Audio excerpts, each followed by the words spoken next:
Good afternoon, welcome to Christian Guitars. Now for something completely different, and it is something different today. You can guarantee if I get a bass guitar in, and I don't get many in, but when I do, if I get a bass guitar in, you guarantee there's going to be something wrong with the neck. Normally it's warped or bent. Now being a bit of a neck specialist, I get a lot of bent necks in to straighten up, and this guitar, this bass is no exception. I'm going to show you what it is before I blob on. There you go. Do you know what it is? Headstock will give it away. It's a Warwick. Specifically, it's a Warwick Corvette Standard 2008 model. A lad got in touch with me. I can't remember the name of his band. He got in touch with me about his bass. Said it's got a bent neck. Could you possibly straighten it? I'm thinking, yeah, I can do that. Bring it down. Let's have a look at it. What he didn't tell me was he's had a go at straightening it himself, and he's had a go at the truss rod, and he knew he'd done wrong, and he has done wrong. What he's done is he's chewed up the truss rod end there. He's chewed up the Allen key end, and the Allen key just slips round and round in it now. So the truss rod's not moving. The truss rod, anyway, he wouldn't have known this at the time, but the truss rod is actually seized. It's a two-way truss rod. It goes both ways, one way or the other. One way will turn it and bend your truss rod that way, another way will bend it up that way. It's a two-way truss rod, which is fine, but the thing is, with truss rods on the Warwicks, for whatever reason, in 1996 we stopped putting removable truss rods in, and they put them in, and what we did was, they banged them in with a T-piece across here, so you can't slide them out. You used to be able to slide them out, now you can't. So unfortunately for the lad there, there's only one way to get the truss rod off here, and that is to remove the fretboard. Now for me, it could be fun for me, because I've never done this job before, so I'm really looking forward to it. But saying that, I've never done it before, right? I know how it's done, I've seen it done, and I know how it's done. So I am going to remove the fretboard, because it's a non-removable truss rod. The only way we can replace it is to remove the fretboard, take the truss rod out and put a new one in. So I've been in touch with Warwick. I'm going to go to Warwick. I'm going to buy the truss rod from Warwick. They're about £20, maybe, and £22, £23, and maybe about £7 shipping. So it's going to be 30 quid. And we're going to replace the truss rod like for like. 630mm long with a T-piece there. So it's going to be non-removable again. But what I'm going to do is, now the thing is, I've got to be very careful with this, because when I remove this fretboard, I've got to put the fretboard back on. And it's quite easy when putting them back on to get it lined up not quite right, and it's never going to be bang on. So what we do is, I've seen this trick done before, and what we do is, I'm going to remove, me being a fret specialist, I do a lot of fret jobs because of our specialty, I'm going to remove the first and last frets, and I'm going to drill guide pinholes through where the frets are into the neck itself, and when we come to putting it back on, get it all glued up and we put the guide pins back in. I'll probably use 2 each end. First and last fret, and then we're going to get it absolutely lined up. And when it comes to clamping it, I'm not going to clamp it. I've got a 5 metre length of rubber strip, and I'm just going to wrap the rubber round and round and round and round the neck, nice and tight, and it's going to hold it perfectly in place. So we've got no problems with that. The only thing, the most difficult thing about this is removing the fretboard without damaging it.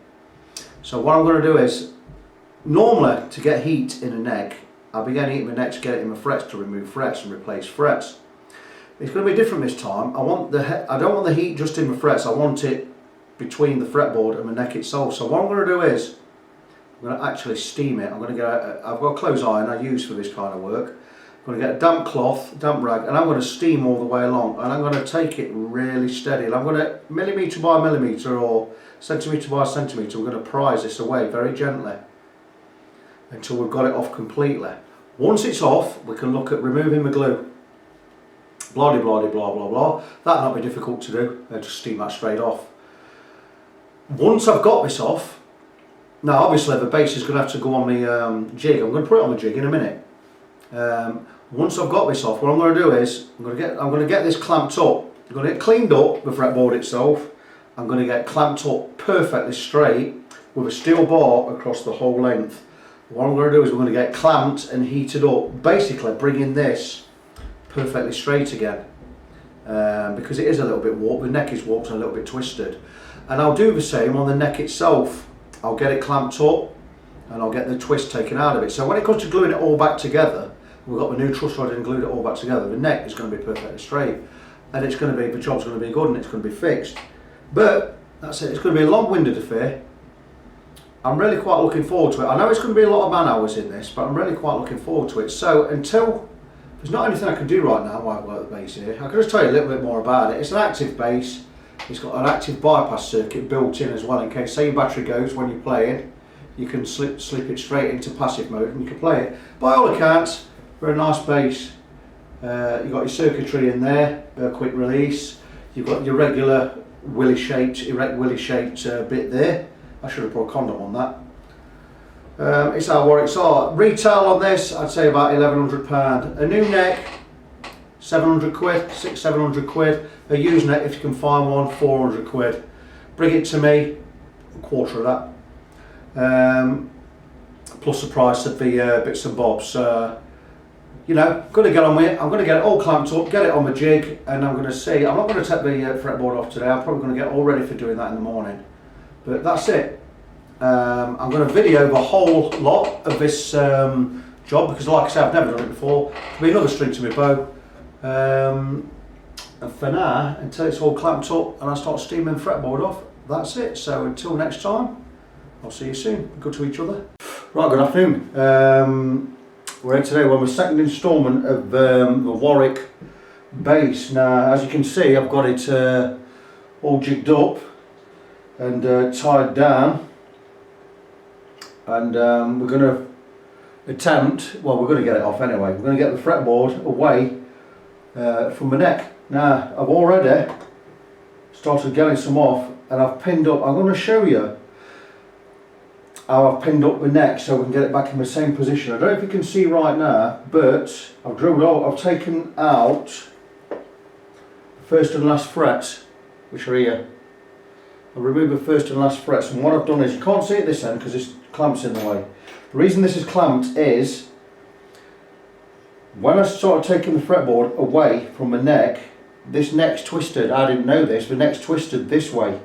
So I'm going to have to straighten that out as well. But when I took the fretboard away, this had twisted. And when I put them back together to mate them back up, to get it lined up for refitting later, it wouldn't fit. So I've had to get it clamped into the right position. And what I've done is, I'm going to zoom in on the far end, and I've drilled, where I've removed the frets, the first one and the last one, I've drilled holes, drilled 1.5mm at this end and put two 1.5mm pins in on the fret slot, and I've done the same here with 1mm pins.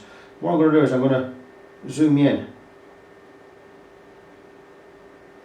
And hopefully you can see up here at this end where I've got the two pins in there.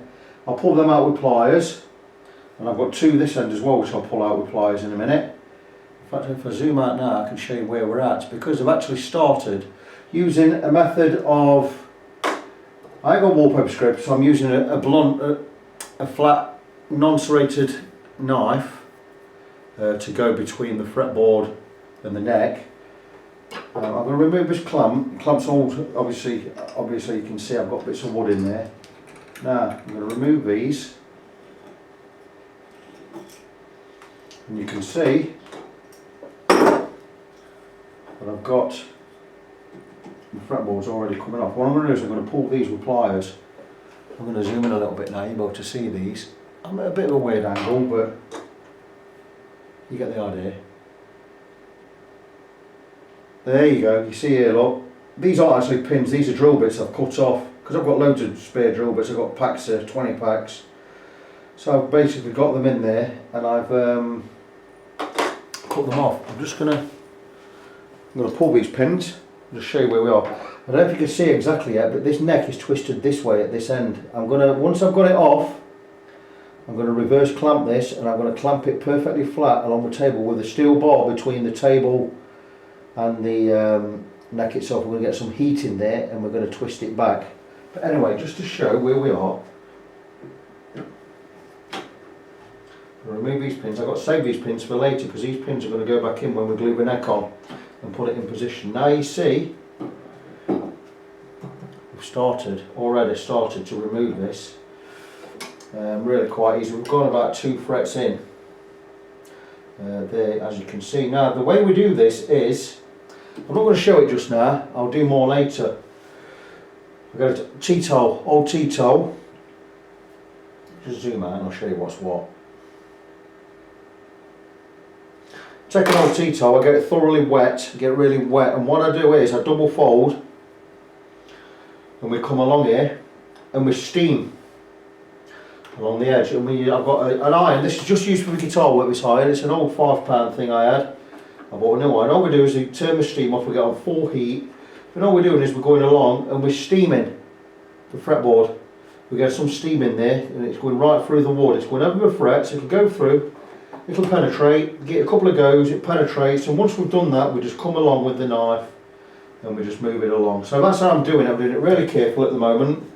As you can see, you may see now at this end, this neck is tending to twist that way a bit. If I remove the knife again, you see if I push these together, the neck doesn't want to join it. There's an overlap here and the fretboard's overlapping here, so what we've got to do is we've got to twist it this way. So I'm going to do that with some heat later. I'll show you all that once I've got it all done. What I'm going to do at the moment is I'm going to remove these pins and the ones from this end, because they're the guide pins now. I'll just show you a close up of them. It means we can get the neck, we get the fretboard back on the guitar in exactly the same position. So what we do is when we've got it all cleaned up, got the new truss rod in, got it glued, before we clamp it or secure the fretboard, we're going to get these pins in. With the glue on, get these pins in, then we're going to tamp it down with the pins in. And rather than clamp, I'm not going to clamp. I'm sorry you can't see me, it's just the nature of it, of the way it is on this video today. It's just the way it is. I saw this done on, I don't like Crimson guitars. I think that Ben Crow's an absolute tool. He calls himself a master luthier, he's not a master luthier, but that aside, I saw him when he was doing a neck once and he got a load of this, and it's rubber. It's a rubber strip. This is 1.5mm thick and it's 10mm wide, centimetre wide. It's really good. And what I'm going to do is, when I put the neck back on, I'm going to go round with a load of wraps of this all the way across the length, but do it tight. And it's how I'm going to fix the fretboard back to the guitar itself. So that's going to explain that. So really all I'm going to do now is, I don't see any problems with this at all, getting this fretboard off. It's long-winded. The fretboard, as you can see, is curling. It's coming up and it's starting to curl up that way. It's probably because that one fret's removed. What I'm going to do when this is off, and I've got it cleaned up, got all the glue off it, got all the glue off the neck, once this is all off, again, I'm going to clamp this. I've got 2 strips of steel, and I'm going to reverse clamp this. I'm going to clamp this dead flat with a steel bar, and I'm going to put some heat through it, and it's going to bend this back straight. Because when it goes back on the guitar, I'd rather have it have an arc that way than have an arc that way, because it's not going to work. It's going to be able to glue. If at least if I have an arc that way, I can get it to flatten out. And so I'm going to do, once they're both off, it'll be a different video obviously. We're going to get them all clamped up, get some heat in there, get them both perfectly straight, get them cleaned up, get all the glue off, and then we can go and order a truss rod once I've got the old one out of here, and that's going to be it. So I know these videos are going to be a little bit long-winded, and they're not going to look too tidy, because it's a job I've not done before. I knew how to do it, I'd seen it done before with these pins. With this now, this took last night, I was up till 4 o'clock last night. This took me about 45 minutes, 40 minutes to get up to here. Now I really did take my time because I didn't want to make any mess down this end.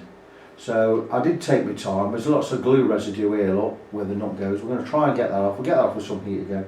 But I took my time. When it comes to this bit, I don't want to rush this job because I don't want to get any holes in the neck or take any gouges or chunks out of any of the wood, because, you know, this has got to go back on. So we've got to do the job right. So really for now, that is it. I'm going to leave it for here. I've got someone come around to pick a guitar up in a minute, so I'm going to leave this video here right now. I'm going to crack on with this again today. I'm going to try and get this, at least get this off today, and then I've got to go and look at my diary and see where I've got lined up, because I've got stuff coming in and out all the time and it's getting a bit confusing, and I need to get my head together and get all this sorted. So until I do the next video later, good to each other, and I'll talk to you soon. Right, good afternoon. I hope you can see me down here. This is just a bit of additional on the Warwick Corvette standard bass we've got in, where we're removing the fretboard so we can get at the truss rod. This bit is just to show you how I go on. I've got it, I'm up to a 12th fret already.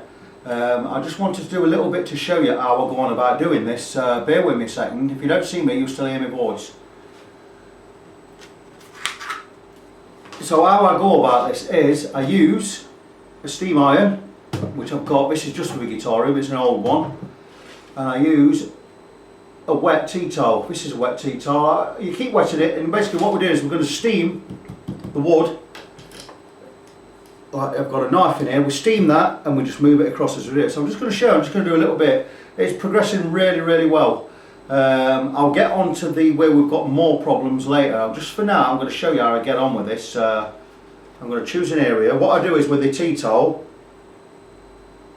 just take a wet piece, any wet piece anywhere, and I'm going to cover the fretboard, and all I'm going to do is I'm going to get the steam iron and I'm going to come across and I'm going to get some steam in there. So where we're working, you can hear it steaming there, and we're just going to get some steam in. We'll go half a fret at a time, but the water's not expensive, so we're going to get loads of steam in there, let it penetrate the fretboard. We need to melt the glue. It's not going to work to just keep running over this. And once it stops steaming, either the iron's cooled down too much or we've got enough in there, and all we do is now with the flat blade knife is just give it a jiggle, and you can see I've already moved from, well, I'm on there, and we're just going to move it across.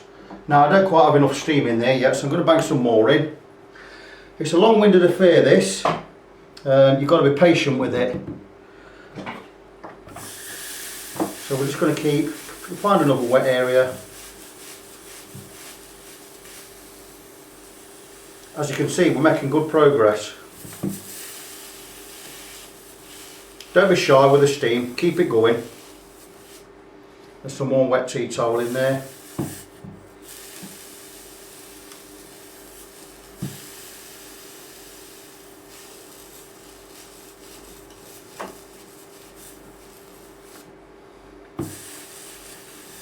And I think we'll be good to move on with that. Keep going in.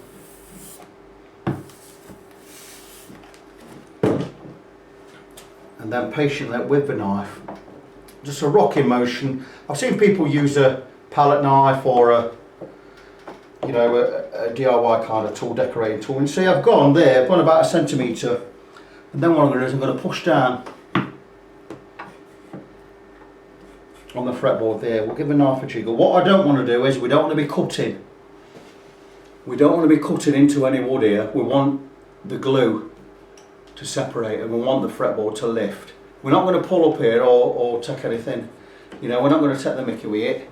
Do it nice and steady. So as you can see, we've just about got a full fret there in what, 2 or 3 minutes?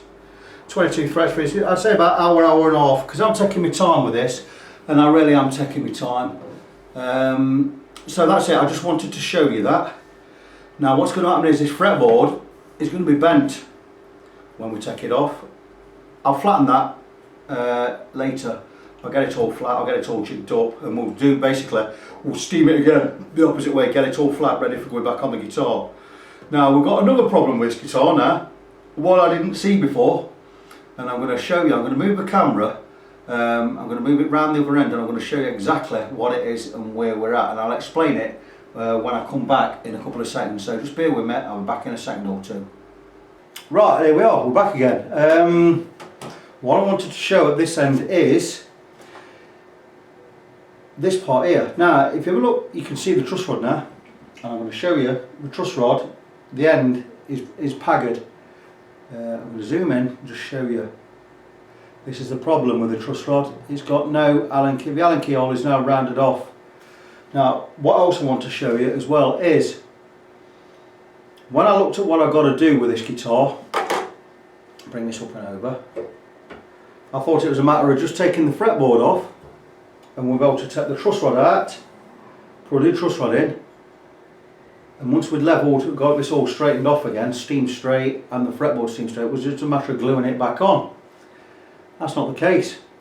I've noticed this again earlier. Every time I turn one corner on this guitar, it seems like there's something else around the corner waiting for me. And on this, it's this strip of wood here going right up the centre. You see it there? Well, that sits between the truss rod and the fretboard, and it's glued in. So now, when I've got this fretboard off, not only have I got to get this old fretboard straightened out, again my neck straightened out, I can't just remove the truss rod. I've got to also steam this middle piece out here, down the centre. And not only have I got to steam it out, I can't just chip away at it and knock it out and chuck it. I've got to put that back in when I put a new truss rod in. So I'm going to have to take it, I'm going to steam it out. I'll take my neck off the guitar and I'll steam it out on its own, and I'll try and get it out with the truss rod, because that's going to have to go back in. So I'm going to have to be really careful about it. So it's, again, something else I've got to do on the guitar. Some people might be daunted by this job. I'm not. I never get daunted by jobs because, you know, even though I've never done this before, I've checked, I always research things thoroughly. It's just the kind of person I am, and I always get a good idea what I need to do. We'll find out what I need to do before I do it. And I've seen this done. I've seen the fretboard taken off before, so I thought, you know, I'm not daunted, and I'm not daunted by that. It just means I've got more work to do, but I've just got to be. All I've got to do is take my time, be careful. There's no rush on this job. The lad's not in a rush to get it back now because he's getting the job done. I'm not charging him a lot for it because it's the first time, so I'm learning as I do it. But what I'm thinking is, and this is where positive thinking comes in, and you've got, you know, I'm a positive thinking person, but this is where it comes in. I think to myself, if there's that much wrong with this neck, there's nothing else could have been wrong with it. The neck's bent, it's warped, it's twisted, it's got a non-movable, removable truss rod, so I'm taking the fretboard off to get at it, then I'm taking this bit out to get at the truss rod. If I can get this neck, and then to top that, there's also a twist in the end going that way. If I can get all this sorted out, get it all done cleanly, get it all back together and get it straight back together and put back on the bass and it's alright, I'll tell you now, there's nothing I can't do with the neck in the future. Now, necks are kind of, I won't say they're a specialty, but I've had 5 or 6 necks in this year which are coming for jobs to be straightened. And I've straightened them all and they've all been pretty straightforward, but this is next level. This is like, you know, this is the worst of necks I'm probably going to ever get in. So if I can get this done, get it fixed, it's more than a string to my bow, it's a big thing. So I'm not daunted by that. I'm going to blob on it. I'm really nervous to finish it tonight. I've got other work coming and I've got work queued up and I've got work lined up, and the phone ain't stopped ringing, and that's how I want it, it's how I love it, and it's really, really good. I've just had some feedback of another customer as well, which is giving me brilliant feedback. He's really happy with the guitars come and fetch, and it's great to get feedback like that. And he's going to bring all the rest of his guitars to me in the future from now on. So it's really, really pleasing for me. It's what I'm about though. I'm just about value for money. I'm about doing the job properly. This is why I say to people, don't take your guitar to a music shop, because 9 times out of 10 the music shop owner is interested in profit. He's not bothered about, he's not a luthier, he's not a guitar tech. And they take your work on. I've had so many new customers lately who used to use a shop, I'm not going to mention the shop's name, and they come to me and they've had the work done with me and they're absolutely over the moon. They're saying, I'll bring all my guitars for you in the future. And the thing is, with someone like me, this is all I do. I just do guitars. I'm not a shop, I don't sell anything, I've got nothing to sell, I've got no products, I ain't got to pay for a shop, I ain't got to pay the lease on a shop or whatever. You know, I'm about guitars. I'm about good value, and I'm about treating people right and treating people fairly and squarely. You ask the lad who's getting this guitar done, this job should cost 250, 300 quid. He's going to pay a third of that for me to do this, and I'm going to put the hours in. The reason I'm charging him so little is I'm learning why I do this. And once I've done it and done it right, and it will be a good job, and then in the future when people have got the same sort of problem, I can charge them the proper rate. And my rates are good anyway. But enough about me. It's all about the bass. What it is with me, it's about you bringing your guitars to me, going away and being happy with the work I've done. I've just had a fantastic email back off a lad, off a bloke. He's absolutely over the moon with his guitar, and that's, again, you know, I did him a good rate, I've done a lot of work on his guitar, I didn't charge him for all the work I did. He's come back to me, plays like a dream, it's absolutely amazing. So that's what I'm about. You know, I need to build up a client base, because I need to start running this as a business, because hopefully one day I can run this as, I can start making a living off it. You know I've got the skills, I know I'm good enough, but I'm about, not just about value for money, I'm about treating you right, you know, and treating people right and treating the instruments right. And to get emails like that and get feedback like that is absolutely brilliant for me. So again, this job, I'm going to take you through the old job as I do it. I've just gone past the 12th fret now. I'm taking a break for a minute because I've got another guitar on the bench and I've got another guitar lined up. Only little iffy jobs, but jobs, you know, that need to be done for people that are gigging. Most of the people that I do guitars for are gigging musicians, so they need this stuff quick. Whereas this, even though the lad's got a gig tonight, it doesn't need this bass, it's not his gigging bass. So that's great, so I can take my time over this and I can go on to other things. So that's it for now. I'm not going to do, I don't think I'll do another video today because it's Friday night. It's a night, me and our missus like to spend a Friday night together and do what we do. So I'm going to knock off in a bit, I think.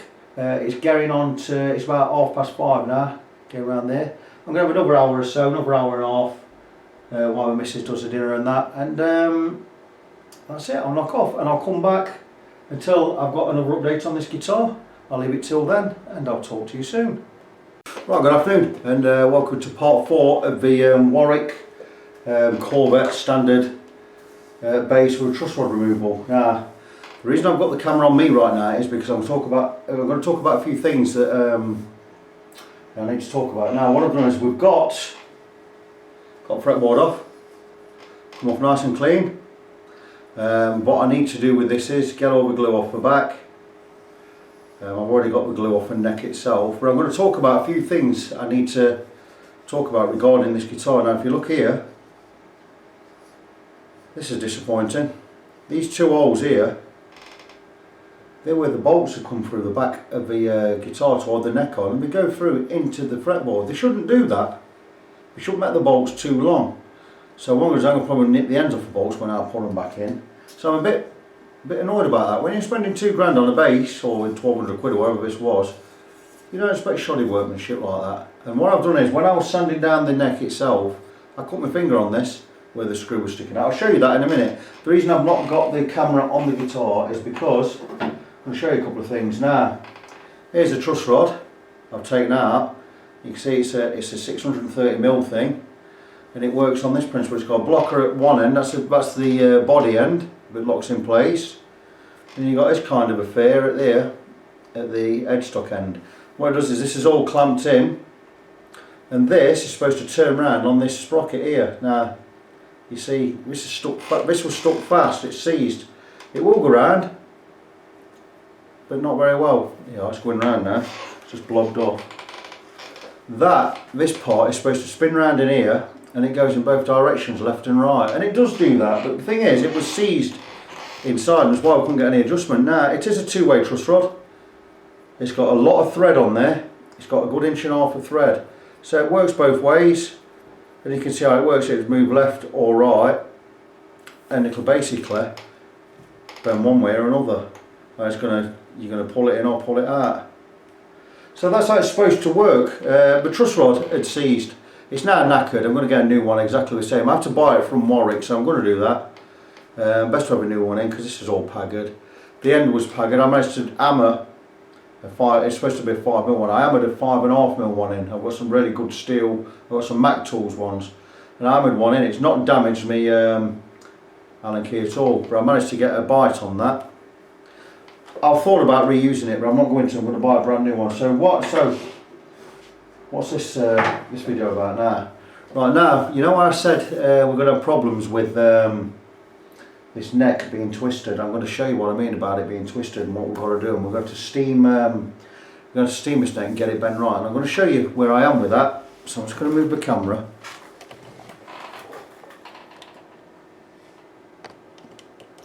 And hopefully you can see where we are. Right, I decided to cut in this video and show you from a different angle with the camera set up in a different place, and I'm going to show you. I'm going to zoom in. I'm going to show you what I mean about the twist in the neck. Now if you see there, we've got these 3 steel bars all lined up again, but the neck from the 5th fret onwards is twisting this way. So what I need to do is I need to remove that twist, and how I'm going to do it is we're going to get the guitar clamped up, and what we're going to do is we're going to put a tuner back on here, we're going to hammer a nail into this side of the jig, and we're going to put an old guitar string on through the tuner, and we're going to tighten it until we twist this neck round. And what we need to do is get these 3 rods aligned. There you go, you see? So it's twisted. It might not be a lot, but it makes a difference when you come to fretting.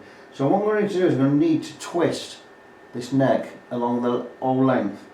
So once I get it clamped in, this tuner tightened up, what we're going to do is we're going to attempt to pull this round. Once it's pulled round and in position like so, right, then we're going to get a steel bar along the length of the neck, and we're going to get some steam in there, we're going to get some heat in there, and we're going to heat it back into its regular normal position.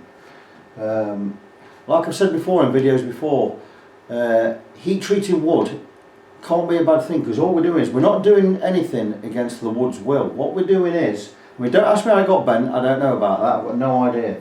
But what we're doing is we're putting the wood back into its original position.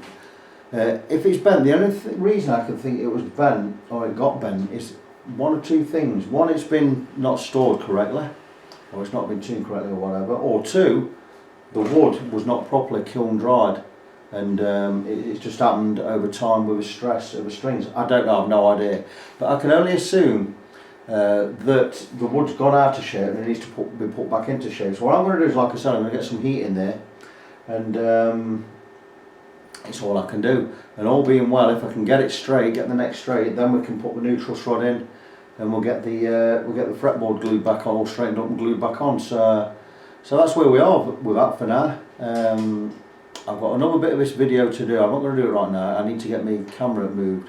Rather than faff about and do it in my hand, I'm going to get the camera moved, and I'll come back to you in a second. Right, I'll move around again. Now I'm going to show you basically how this truss rod system works from this end. I'm going to show you what I've done to get the neck prepared.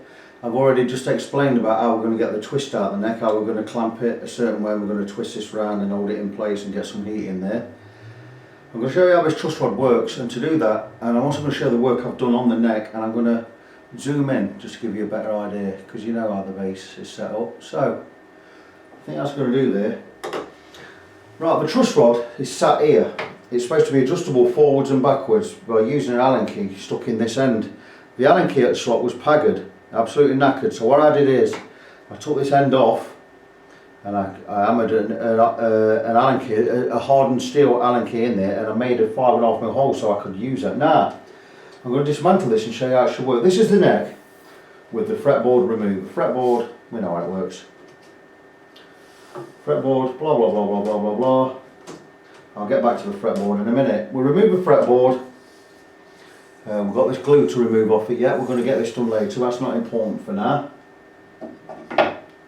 Remove the fretboard. Then what we needed to do was remove the truss rod. Now I didn't know about this strip of maple down the centre, so I had to also steam that out as well. It was in really tight. I managed to steam it out.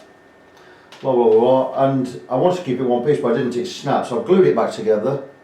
It's absolutely fine now. It's not a tight fit as it was, because what I've done is, since I've took it out, I've scraped all the excess glue off it.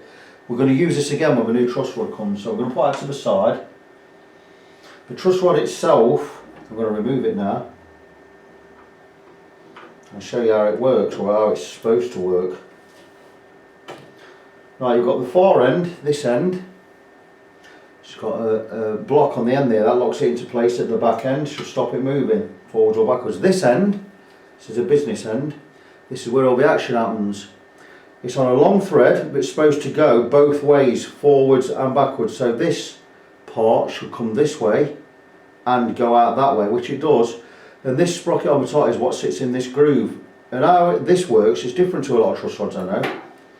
How this works is this bit is supposed to spin round in this brass block here, which it only just does. This was seized.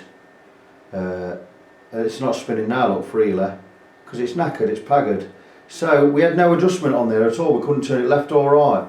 Now with a truss rod, what we're doing is, you're going to tighten it one way, it's going to bend one way or another, or it's going to pull one way, and push the other when you push it out. So this obviously is going to bend your neck one way or another, and we always need to do this to adjust the tension of the strings, and we alter the truss rod to put the backbone back into the guitar so we keep the neck straight, because when you put your strings on, your neck's going to bend up from ear to ear. So you use your truss rod, you tighten it again, and it takes that bend and it brings it back down. That's how a truss rod basically works. This wasn't doing that, it wasn't doing anything, so we had to replace it. So now, in order for me to get the new truss rod in, what I've had to do is, I don't know if you can see from where you are, but there's 2 channels here. And these 2 channels have been routed out. I think 2 steel bars have been inserted in there to strengthen the neck, and then it's been filled in again with bits of wood and glue. It's something Warwick do. Now, that's fair enough, you know, but what I have to do is I have to get the glue off here, which I've already done. It doesn't look clean, but let me assure you it is clean. I've cleaned it up. What I use something like an homemade scraper, and we scrape all the glue off, all up and down the length, which I've already done. Now, it was difficult when I was at this end, and I'll explain why. Let me just lift up there. And this is something that really, really does annoy me, and as it, you know, there's no excuse for it.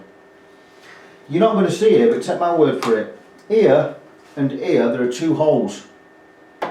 Why are there 2 holes there? There shouldn't be 2 holes there, but these holes have been made by the bolts that hold the neck in place. They've gone through the neck into the fretboard. Look, there you go.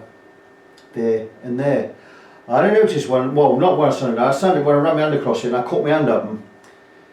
That to me is really, really shoddy. It shouldn't go into the fretboard, so I'm going to snip them bolts when I put them back in. Now anyway, back out, I'm going to zoom back out. I'm really, really annoying. It's a £1,200 basis, and that's shoddy. Let me come back down here. So the main things I've got to do now is, one, first and foremost, we've got to get this twist out this end. It's from here. We need to get this twist out, so we're going to turn this, we're going to clamp it, and we're going to get some steam in there. Once that's done, once I know that's done, I'm going to order the new truss rod. I'm actually getting the truss rod from Warwick. It's more expensive than a regular truss rod, but it's a 630mm and it's got to be this type. It's only Warwick make them, so you've got to pay the price. It's going to cost 30 odd quid with delivery. So I'm going to do that once I've got the neck straight. I know we can work with the neck. Once that's done, I've already sanded this. I'm going to treat this area where this bit goes, the truss rod bit goes, the business end. I'm going to treat this with some epoxy. I'm going to get some epoxy in there because the wood's a little bit chewed up. I've considered putting a little steel plate in there and drilling a hole out for this bit, but I'm not going to do that. I'm just going to put some epoxy in. I'm going to toughen this wood up so it's nice and hard, so it gives this something to work against. So that's what I've decided to do there. I've got a little bit of sanding to do on this end to get it all level. I've got a bit of steaming to do because there's a couple of kinks in there where I made my first cut. I'm not worried about any kinks or anything, any damage I've caused to this area at the moment, because I can straighten it, level it anyway, steam it out, and all things considered, it's not a big thing. So we'll get that looking good. We'll get the new truss rod in, and what I'll do then is I'm going to score the neck, just to give the wood, the glue, something to bind to. And then once that's done, we'll look at putting this, we'll have a truss rod in, we'll have that strip of maple going back in. I'm going to glue this back in as well, because it'll not be coming back out again. Get a bit of glue in there, get that glue back in. It's already tight at that end. That'll go in like so with the truss rod in there. And then, once this is cleaned up and steamed straight, because this is bent at this end, I think you can see it there. It's a little bit bent at one end. I'm going to get it steamed straight, and then we'll look at getting this back on. Right now I can't do anything else now until I've got the neck straight. That's the main thing, getting the neck straight, and that's really it for now. I've got nothing else I can tell you about this now. There's nothing else I can do. I mean, I'm going to blob on with it tomorrow. I'm doing this between other jobs because this is not a payer for me. This is it's a learning experience for me because it's the first time I've done this. So I'm quite looking forward to it. I'm pretty confident we can get that kink out, that twist out. And then if it ever comes back at any time, we'll just get it out again, we'll just keep doing it. But I'm pretty confident we'll get it sorted out, so that's it. So nothing too daunting there. It's been a great learning experience, this. I've had to put a lot more work into it than I actually envisaged, and there's been a lot of obstacles to overcome, but we are overcoming them, we will overcome them, and everything's going to be alright. So until I get back with the next part in this series, good to each other, and I'll talk to you soon. Right, good afternoon. We're back again with this Warwick bass. I've got good news for the owner. We've got the twist out of the neck, and I'm going to explain to you how I did that. But to do that, I'm going to have to just move the camera a little bit. So if you look along here, along the length of the neck itself, I clamped with wood on the top, wood on the bottom. I clamped 2 strips of steel to the neck itself. This is so I could get some heat into there using a clothes iron. But to get the twist out, if you remember, the neck was twisting this way at this end. So what I did was, and what I decided to do, was a trick I've seen on YouTube. If I zoom in, and what we do is we put a tuner back on the base, on each side of the base, and we, if we just whiz out, I put a screw each side, screw it into the wood onto the end of my jig. Get an old guitar string round there, loop it round, and we'll get it on the tuners. And what we do is then we alter the tuners each side until we get this where we want it to be. Obviously what I do is I put a piece of wood in here, stop us chewing up the side of the base, because we didn't want that. And once we've got it level, which we managed to do, bear with me a second. Once we've got it level where we want it to be, we don't take it over, we don't leave it under, we get it level. And what we do is then, zoom back out, we take a clothes iron, we turn it on full power, no steam, and we just bang a clothes iron on there like so. And what we do is we move it up and down the neck, and if you feel underneath, you feel you're getting heat in there, it's putting heat right through it. And what it's doing is, all it's doing is it's making the fibres in the wood spring back to the original position, because the neck would have originally been made straight. So all you're doing is you get some heat through the metal into the wood, and you let it do its business, and you leave the iron on there for a couple of hours, keep moving it every 10-15 minutes, and hopefully when you've got it all done, you let go of the tension on these strings here, which we've done already, and your neck's straight. Now in this case the neck is straight, and I'm going to show you that in a minute. But before I do that, what I'm going to do is I'm going to set the level checkers back up on the base, so bear with me a second. Right, I'm off camera now, but I've just took the clamp off there. I'm going to remove these, and what I'm going to do is show you where we're at with this neck. So we're going to bang, we've got 5 of these. I'm going to put 3 on now, 1 in the middle.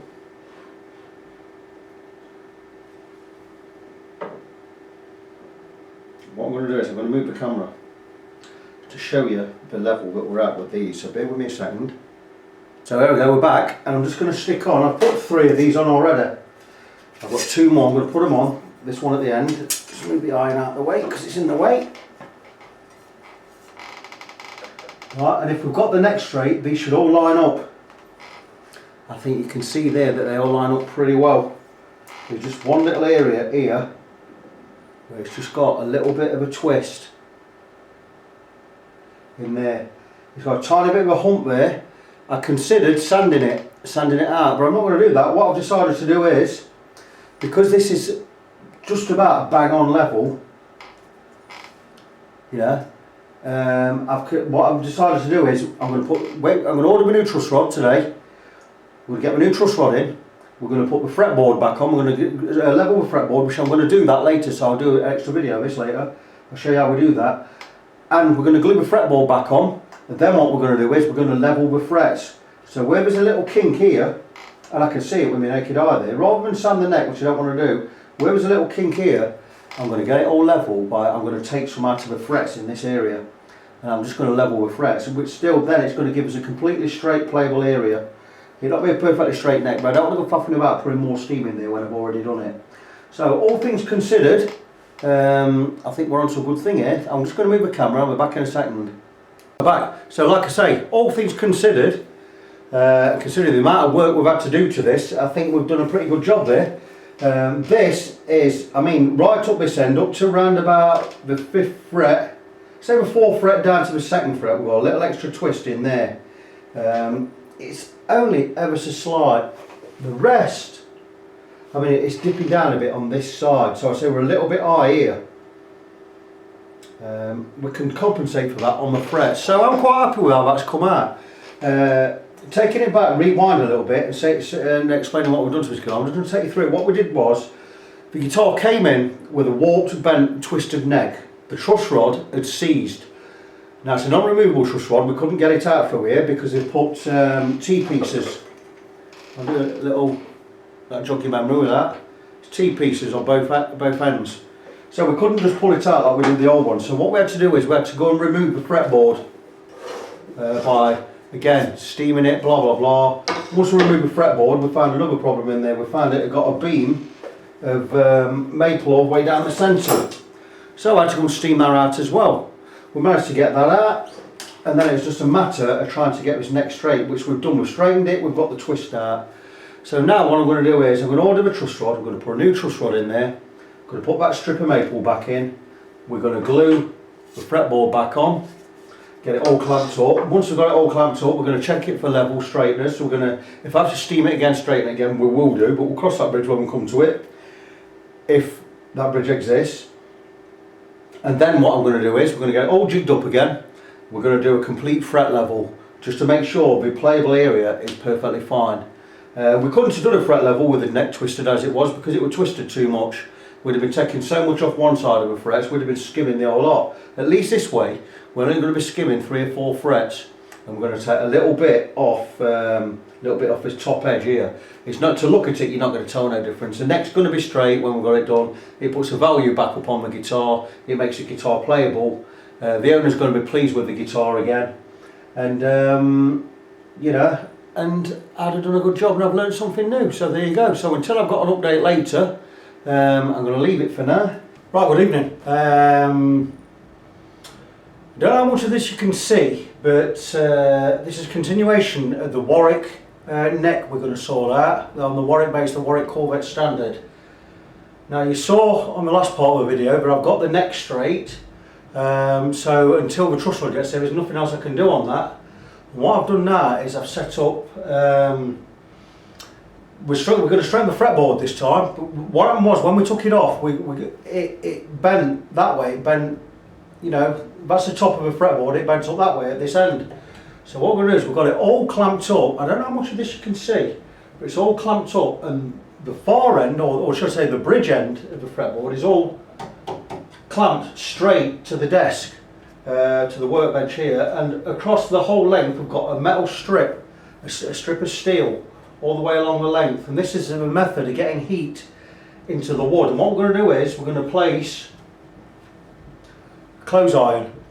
The steam function's turned off, it's just hot on its hottest clothes iron. And what we're going to do is, at this end, if you see the headstock end, we've put a little tiny block under it, so we've put a little bend in the end of it. Then what we're going to do is, that bend that's the wrong way, we're going to take it out. Now, you'd think we just want to straighten this. We don't need to just straighten it. What if I get bending that way, when it comes to gluing it back onto the neck itself, it'll flatten out easily. But we don't want it bent that way, because it'll be harder to flatten out and glue down. So I'm going to put a little bend in this end that way. If you remember, we put pinholes in the first and last frets. We took first and last frets out, put pinholes in there, through into the neck. So when we get this back on and glued, and we line it up on the neck, we're going to put these pins back in the holes, so it's all lined up perfectly. So what I'm going to do now is, I'm going to put the iron on here. I'm going to put it in various places across the neck for the next hour or two. I'll move it every 10-15 minutes to get heat all the way through the steel bar into the wood, and we'll put that gentle curve on the fretboard. It'll be a gentle curve that way. And then we can look at, once the truss rod's here, we get all back together, we'll glue it on a lot easier. Also, what I've got to do while I'm doing this, I've got to remove the glue from the back of this fretboard. So I'm going to do that. Once I've got it straight or bent slightly that way, and I'm going to steam all this glue off, and I'm just going to lightly sand it. We're not going to take any wood off, we're just going to take all that residue glue off. So I'm going to start with the iron at this end. I'm going to bang it on there about 10-15 minutes. And once you'll feel it get pretty hot straight away. The heat goes straight through the metal into the wood, and it's going to bend the wood back. Once it's been on there a little while, I'll just move it about and I'll move it across. I'll move it down here 10 minutes, and then I'll just come across various places and just get some heat everywhere, like so. And then up to this end, finally up to this end. And we'll do that, I'll do that about, altogether I'll probably do that 3 times over the next hour, hour and a half, maybe 2 hours. And that'll be it. So for this part of the video, this is going to conclude this part of the video. It's a bit, you know, it's a bit bitty everywhere because there's a few different parts, and it's in about 4 or 5 different sections. But I'll glue them all together. I'll leave this as part 5, and when we move on to part 6, hopefully the truss rod will be here, and I'll show you. We'll start reassembling it and getting it all built up again. So until I see you next time, be good to each other, and I'll talk to you soon. Right, morning. I've got the camera a bit closer in today because we're going to crack on with this Warwick Corvette standard bass neck rebuild we've got to do. If remember, just a recap, it came in, the neck was bent, warped, twisted, and the truss rod was seized. It was all chewed up at the end, so we had to replace the truss rod. Problem with that was they're non-removable, so to get at it we've had to remove the fretboard, this beamer maple down the centre, which we did, and get it out, get a new one ordered, get a new one in, blah blah blah blah. So we've done that. We've got the new one in. See, nice and firm at that end. Again, this end, it's got these T-pieces. How it works is this piece sits rigid, that piece here sits rigid. This has got a barrel inside this that spins freely, and the barrel spins around the actual truss rod thread itself. So that's how it works. It tightens and loosens, you get it both ways. So it's all in there. I've put the strip of maple back in, ready. So we're now ready for gluing the fretboard back on. Now, before we get onto that, what I've done is, this strip of maple down the centre, for whatever reason, when I put the new truss rod in, it was standing proud of the surface of this neck. So I've had to sand a bit off, or planed a bit off. And what I've done is here, for whatever, it was glued in before, now on this end, it's got in really tight this end, which is fine, it's not going to move.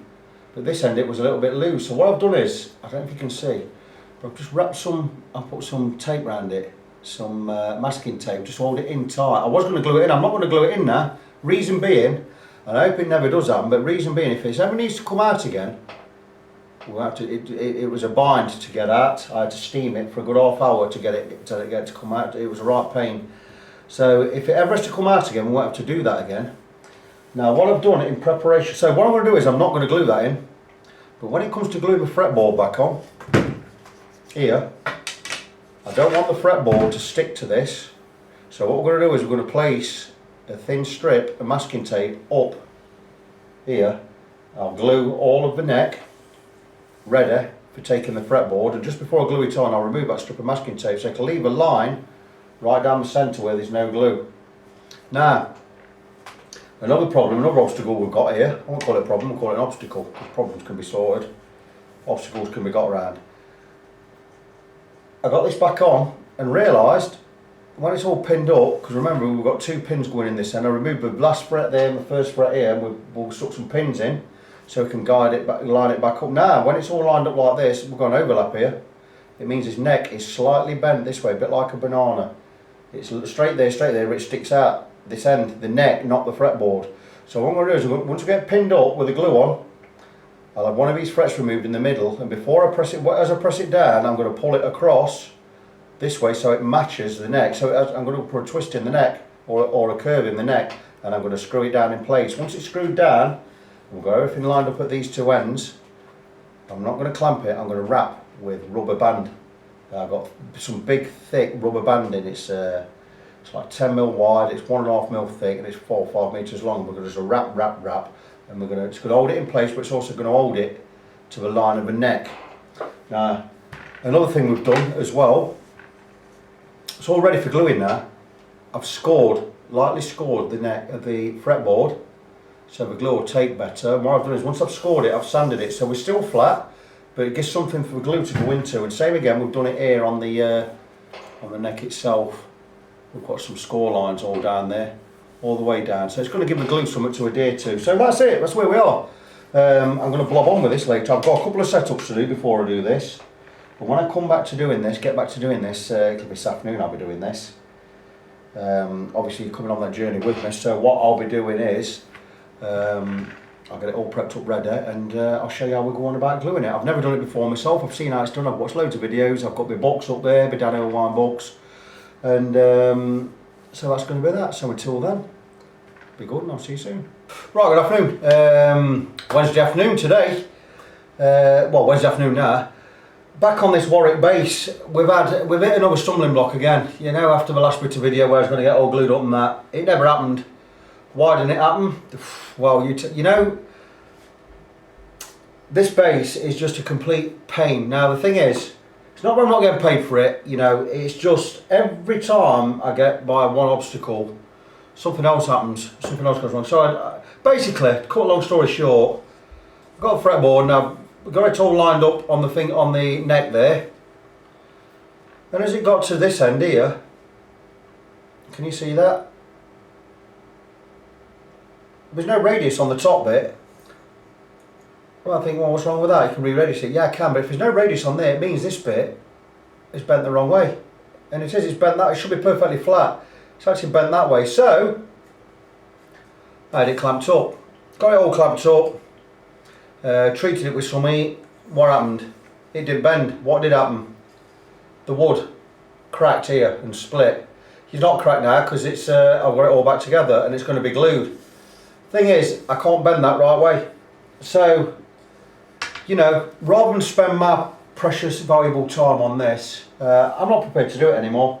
Because like I say, I'm not getting paid for it. It's not that, it's not so much I'm not getting paid, it's that I'm putting my other work that people are waiting for, paying jobs as well. I put it on the back burner to do this, and I'm not no more. If you look here, let me show you the problem. Can you see there? It doesn't sit flat on the neck. So what I do is, when I strap this back on and get it glued on, there's going to be a gap down that side there. See it? Means I've got to clamp these edges and all to get it to stick to the neck. It's just more work that I really haven't got time to do right now. You know, there's a gap there. So I've got to clamp them edges as well. So it means I'm going to have to glue twice. I'm going to have to glue the fretboard on there to the main guitar. Then what I'm going to do is I'm going to glue these edges after again. Because you see there's going to be gaps. See it? There's going to be a gap on that edge and there's going to be a gap on this edge the other side. It's too much faffing about now. I've had to take 3 more frets out, look. Now if I'm taking frets out, I've got to put them back in. Refretting is not a 2-minute job, you know. It might sound like I'm moaning a bit. I'm not moaning, I'm not complaining. It's work and I'm learning as I go along, and I'm learning a lot about this. What I'm learning is, don't ever take a Warwick bass in again. Warwick basses, they're too expensive. They're not brilliantly made. Then again, what is? They're expensive. Non-removable truss rod. What a stupid idea that is. What a pathetic idea. And they charge £1,200 for these basses. You know what? Fuck Warwick. Go and spend yourself £300 or £400 on something decent. I'm not a bassist, so I don't know what good brands out there, but I'm sure you can get a decent Fender used for a good price. You get decent Ibanez's out there, surely. I've got a Stag down there, it cost me 130 quid. It's fine for what it is, a budget model. It's a BC 300, I think. It's a fine bass. Sounds great. Sounds better than our old bassist BC Rich. So don't go spending 1200, 1500, 2000 quid on a Warwick. You know. Anyway, back to what we're going to do with this. I'm putting it on the back burner. I'm going to get on now with the jobs I should have been getting on with over the last couple of days. I've got people waiting for guitars. Now, luckily, I'm not in a rush. I ain't got to get out until weekend. I just wanted to put this out there, video 6 on this bass. It's ground to a halt because it's just one epoxy job after another. I'm not pissed off. You know, I've got the truss rod in. I've got the maple back in there. It's all fine. It's just, it's going to take a lot more work to get it done down there. Now the thing is, when all said and done, don't be despondent. This is to the owner, don't be despondent. I'll get it fixed, right, and we'll get it playing fine. Cosmetically, we'll get it as good as we can. I'd say it's going to be 95% cosmetically as good as it was originally. We're going to have a couple of A couple of little problems in there. The thing is, end of the day, you're going to have a straight neck, it's going to play better. What more could you ask for? I've charged 140 quid for the job, including the truss rod. You can't grumble at that. It said 20 hours now. But once I've got it done, don't bring it back. No, just joking. I will get this I'll get it really well playable. It'll be great. Will you tell it's had the fretboard off? Maybe, probably. I'll see what I can do. But with a neck in the state it was in, I mean, don't forget, it's still bent. It still swings out this way. It's got you can see it down here. It comes out here and comes back in, whereas here it goes in that way and comes out that way. So it's not straight. I've done all I could do. I got it straight this way. I got it straight across here, which was bad. I got the twist out as well. I've done as much as I can do with straightening that neck. I just don't think they're well made. I don't think Warwick let this wood dry enough before they were, or any other wood, before they went using it and building guitars.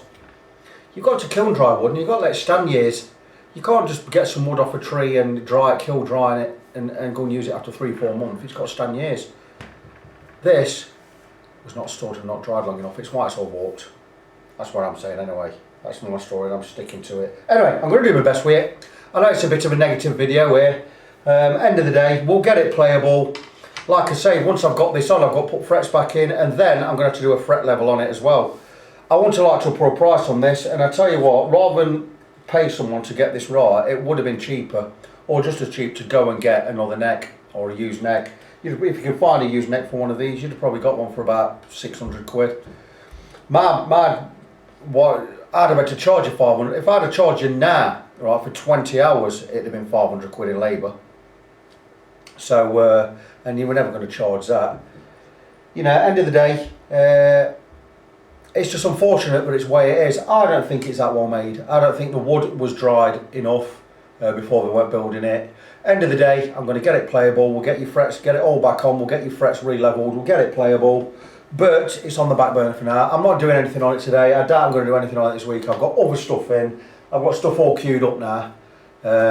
It's getting busy in here. I'll get back on this as and when I can. But like I said, you know, don't wait up. Anyway, until I do the next video, it'll be part 7 next time. Hopefully we'll have some good news in part 7. We'll start getting it all glued up. I don't know when that video is going to be. Maybe it's going to be a week or so from now. We'll see how we go on anyway. And until I get onto the next part of this repair, this fix, I'm still positive that we'll get it. You know, we'll get it really, really good. We'll get it playable, and the owner is going to be happy. So until I get back onto it, be good to each other, and I'll talk to you soon. Right, good morning. Good afternoon. It's midday, so it's morning, afternoon, right on the cusp. This is the next instalment of the Warwick Corvette standard bass guitar, where we had to remove a truss rod, replace the truss rod, and we've repaired the neck, or we repaired the neck. It had twists and turns and warps and all sorts in it, and it's still not right. But what we're going to do today is we're going to attempt to glue the fretboard back onto the neck. Now the neck, I've got it all taped up. So I'm going to get nice felt glue all over the neck itself, and we've got to strip down the centre because I don't want to put any glue on the strip of maple down the centre, because I don't want that gluing to the fretboard. So if we ever have to take the fretboard off again, we could do it easily. So I'm going to, once I've glued all this and got enough glue on there and it's soaked in, I'll remove this strip down the centre. Now, this is not going to be without problems. This is why I've decided not to actually video the gluing process.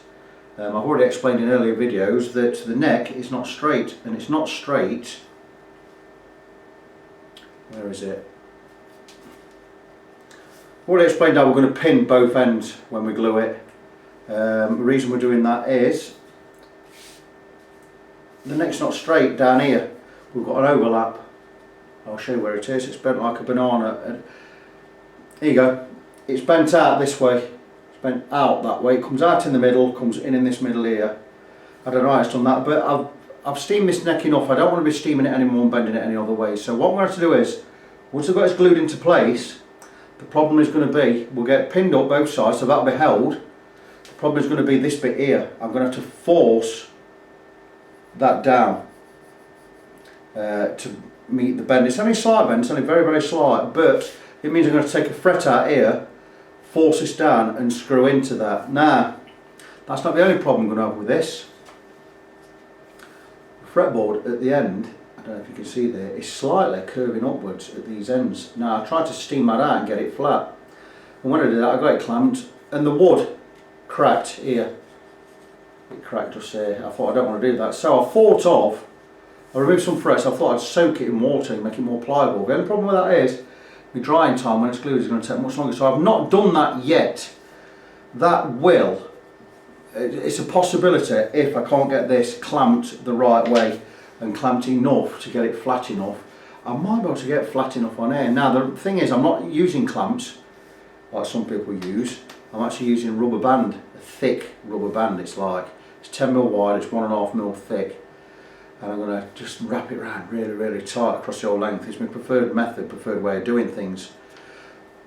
If we can get enough in there, and we get enough tight enough on there, I might want to clamp after and get it all tied down. If not, when it comes to later on, what I'm going to have to do is I'm going to remove a rubber band when it's dried, get some more glue in the slots, the hard way, and we're going to have to clamp it both sides, and hopefully that is going to hold. So I don't know exactly how it's going to turn out. The important thing is to get this glued along the edge all the way, matching the slight odd curve of the neck itself.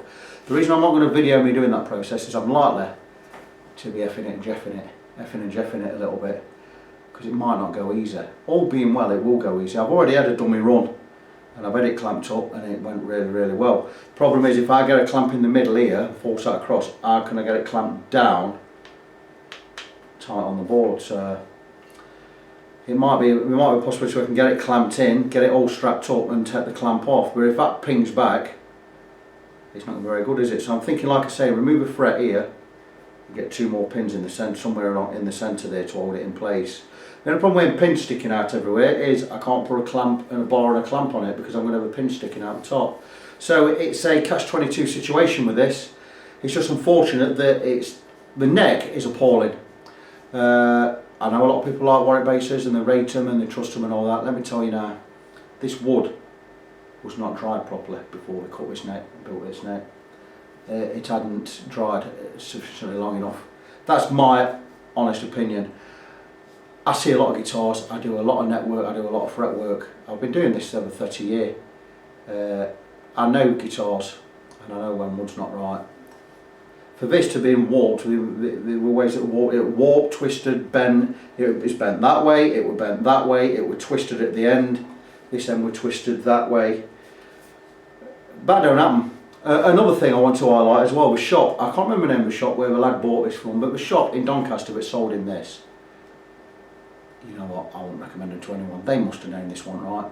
Maybe they didn't, maybe that kind of shop where they don't check anything. The lad himself didn't check the neck, he didn't know how to, and as sad as it is to say, more full limb. When you're going to spend £700 on a second-hand bass or something, you've got to know what you're buying. You don't go buy a car and not try it out, not get a test run and look under the bonnet when you're buying a car. You know what I mean? Same with this. You don't buy any type of guitar without knowing that the neck's right, the neck's straight, it's not got a twist, and the truss rod works. It's what you do. This is no disrespect to John, Johnny Cunliffe out there, who this belongs to. He's not to know. Some people are like that, we just trust people and they don't know. You know, so he'll know in the future. In fact, he won't go and buy it without telling me, so that's one good thing. Glue I'm going to be using, getting back to the job in hand, glue I'm going to be using, it's all we ever use. Titebond original, it's the best. Why use anything less than the best? So there you go, so that's it. I'm going to crack on with this. Hopefully it's going to go alright. If it does go alright, I'll obviously do an update later. If it don't go alright, I'll get it right and I'll do an update another day. So whichever way it goes. All being well, I'm still confident we can get this right, or as right as it's going to be. I think, you know, it is going to work. It might take a bit more work on my part. It might take a bit of swearing, a bit of shouting, but I'm pretty confident we can get it all glued to the neck. And whatever, if the neck is still bent afterwards, I can get it straight. It just means more work for me. It's a bit of a pain in the arse, but it's also fun while I'm doing it. So I'm going to crack on. I'll get back with an update when I've got it all done, and I'll show you the results later. Till then, good to each other. Talk to you soon. Well, what can I say? That was kind of epic. kind of messy. It was really difficult, but I've got it all clamped up, and I'm going to pick the camera up and come and show you. Whether it's going to work right or not, I don't know. It's a bit messy at the moment, but I'll show you where I am with it.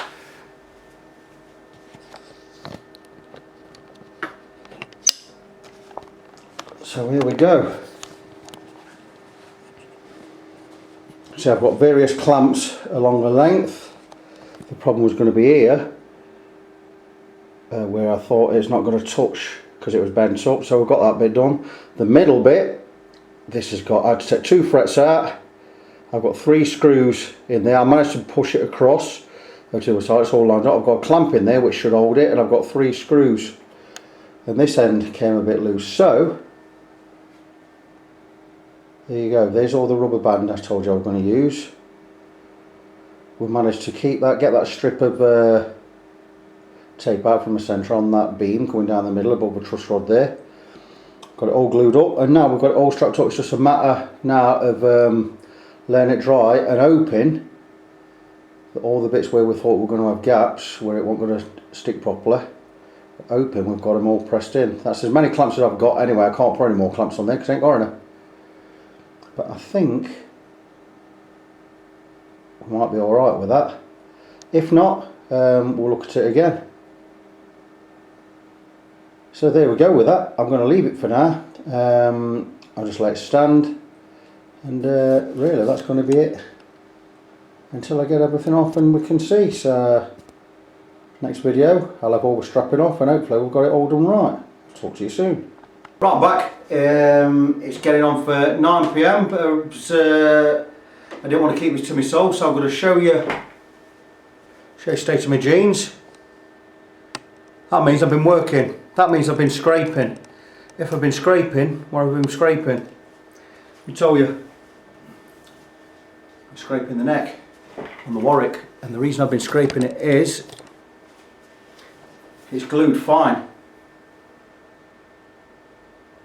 Look at that. And this side, I've scraped it, I've not sanded it yet, it needs sanding yet. And I'll do the profile, neck profile again, I'll sand it all tomorrow. But I'm really pleased with how that's come out. It's not 100%, but the areas where I thought it might not stick, like the middle area, see I remember I had to pull it over and pull it down, but it was this side, wasn't it? I stretch it over, I had to put some screws in there to hold it in place where I needed it. You got the pins, this end, pins, this end. I'm really quite pleased with how that's come out. Because like I say, this needed to be pulled down. Got some screws in place. It was really hard to clamp. I've got as many clamps as I own in various areas. I didn't think it was going to stick at this end, but it has. There's a little, it's stuck here where I didn't think it would stick as well. There's a tiny, I need to scrape more glue off this side to sand it down. I'm going to do all the sanding in the morning.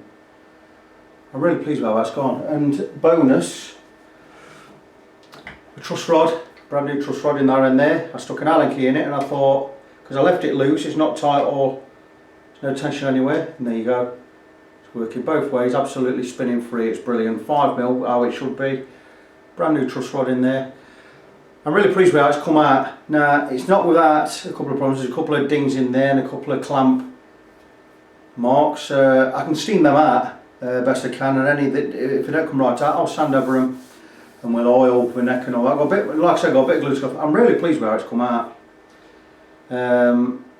Next thing I've got to do is, I'll let the owner know, and works wise, job wise, I've got to put my nut back on. Got to put the frets back in. I'll glue the frets back in. I've got one minor problem here. This pin snapped right inside the hole, so I don't know how I'm going to get it out. I don't know if I can get it out. If I can't get it out, I'm going to bang it in, and I'll bang it through and I'll pull it out the other end. But what I've got to do now is put the frets back in. The neck is, it's straight, it's untwisted. It's got a tiny bit of a twist in this end, but the strings will pull that back. Get the frets in, get a fret level done, get it back on the base. I'm really pleased. I wanted to show this tonight. I know it's a bit darker, and this video looks a bit darker because I've got the light on and that. It's getting on for 9 o'clock at night. I wanted to get it all done on this part 7 of the video, so that's it. I'm going to get this part of the video edited. Hopefully, I'll get it uploaded tonight. And the final part 8, will be the conclusion of the old job. I'll get the frets done, get the bass back together, get strings on it, and hopefully it'll all be good. So until I get back to the next part of this video, part 8, we're good to each other, and I'll talk to you soon. Right, hello and welcome to Christian Guitars. We're blobbing on with, I think it's now part 8 of this Warwick Bass series, where we've removed a truss rod and put a new one in, blah de blah de blah, you know how it works. Look behind me. Don't you think it looks a bit Christmassy in here? It's ever so cosy in here today. Got some candles lit, my missus lit them. Scented candles. What's she trying to say? I don't know, but they look nice, gives it a Christmassy feel. Anyway, that aside, let's move on with this bass. We're now getting down to the cosmetic work on this. Like I say, in the last part we got the fretboard back on, and what we're going to do now is, where the fretboard meets the neck, it's all glued straight, but there are a couple of tiny gaps between the two pieces, and I've been down there with a feeler gauge, and they're no more than a mil deep, not even a mil deep, but they're ever so tight, so it looks a bit untidy. So what we're going to do is, I'm going to mix up some paste out of, I got a load of rosewood dust last year from I worked on a job on I did one of my first big jobs. I did a complete overhaul of a 1964 Rickenbacker 330 series guitar, and basically I built it, stripped it and rebuilt it, and did a lot of work on the neck, profile of the neck, and I got a load of rosewood sawdust left over, so I thought I'll bag that, I might need it in future. So what I'm going to do is I'm going to mix up a paste out of, I'm not using the type one because the neck's fretboard's bonded. I've got some normal PVA wood glue here, it's white, and I'm going to mix that with some of the rosewood, but the rosewood's quite red on that, and I'm going to pour a little bit of ebony stain in there with it, just to darken it up a bit, and I'm going to get it to the colour basically of the rosewood fingerboard, and I'm going to fill these tiny little gaps with that. I'm going to fill it, I'm going to make it quite a thick paste, not a runny paste, a thick paste.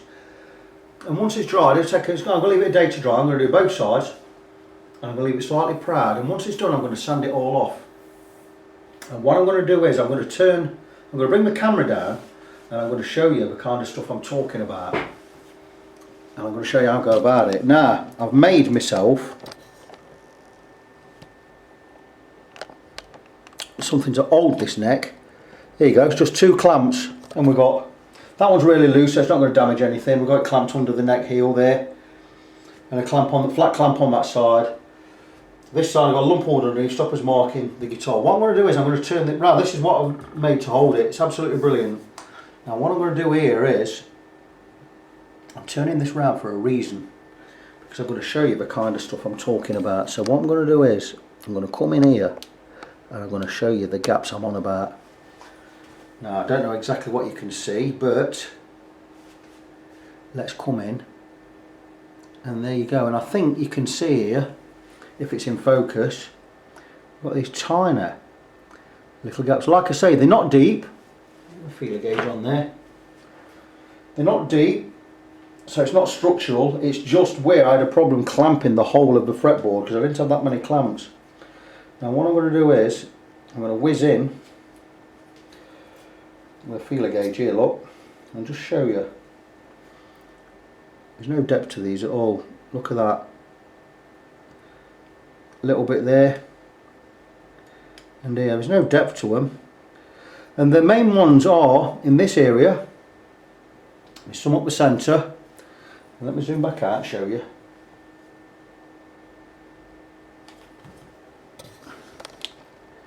There you go. There are some up here. Not deep at all, look at that. I mean, this is a really thin feeler gauge. There's just a few up there, so what I'm going to do is I'm going to fill all these. Like I said, I'm going to fill them slightly proud, so I can sand it all off later. It'll just make the guitar cosmetically look really good. Now, when that's done, I'm going to do both sides, obviously. And when it's done, turn this back round. Zoom out, and we're right out there, I think we are.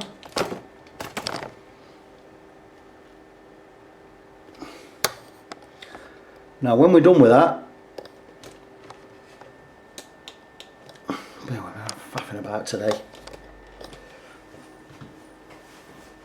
When I've done with that, I'm a bit close here.